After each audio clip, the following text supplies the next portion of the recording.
தீர்க்கப்படாத மர்மமாக இருக்கும் கைலாய மலைதான் சிவபெருமானின் உறைவிடம். கைலாய மலையானது நித்திய நிகழ்வுகளின் விலை மதிப்பற்ற ஆபரணமாக விளங்குகிறது. இது சிந்து, சட்லெஜ், பிரம்மபுத்திரா மற்றும் கர்னாலி நதிகளுக்கு அருகில் அமைந்துள்ள இது மிகவும் புனிதமான மலையாக கருதப்படுகிறது. முதலில் மலையின் வடிவம் ஒரு மர்மமான முறையில் அமைந்துள்ளது. இது ஒரு பெரிய பிரமிடு போல் தெரிகிறது.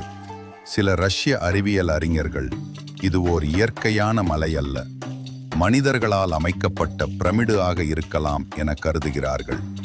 கைலாய மலை மீது ஏறும் மக்கள் வயது அதிகமாகும்.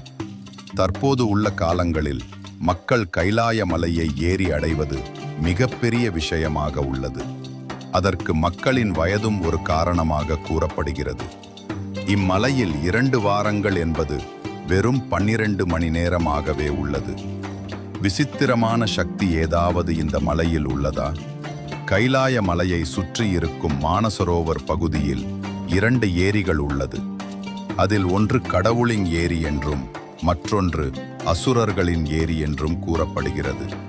மேலும் மக்கள் இதை பற்றி கூறும்போது நன்மை மற்றும் தீமை இரண்டுக்கும் சமநிலையில் கைலாய மலை நிற்கிறது.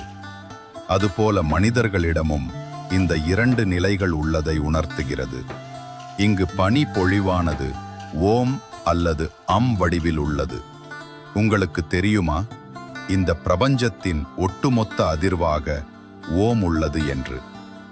இது கைலாயம் மற்றும் பர்வதத்தில் மற்ற பகுதிகளில் இருப்பதை விட அதிகளவு காணப்படுகிறது. சூரியன் மறையும் பொழுதில் மலை மீது ஸ்வஸ்திக் வடிவத்தில் நிழல் முழுவதுமாக மலை மீது வியாபிக்கிறது. இதனை மலையில் உள்ள முனிவர்கள் பார்த்திருக்கிறார்கள். இந்த மலையின் உச்சியை அடைந்த ஒரே முனிவர் திபெத் நாட்டைச் சேர்ந்த மில்லெரிப்பா. இவர் ஒரு தலைசிறந்த திபெத்திய கவிஞர் மற்றும் புத்த மதத்தை பல்வேறு பகுதிகளில் பாடல்களாகவும் கவிதைகள் மூலமும் பரப்பியவர். எப்படி இந்த புத்த மதத்தை பரப்பிய துறவிகளால் அவ்வளவு உயரமான பகுதியான மவுண்ட் எவரெஸ்ட் சென்று இருக்க முடியும்?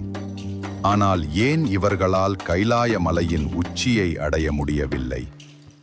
சுமார் 21,000 ஆண்டுகளுக்கு முன்பு இருந்தே கைலாய மலையானது சிவபெருமானின் உறைவிடமாக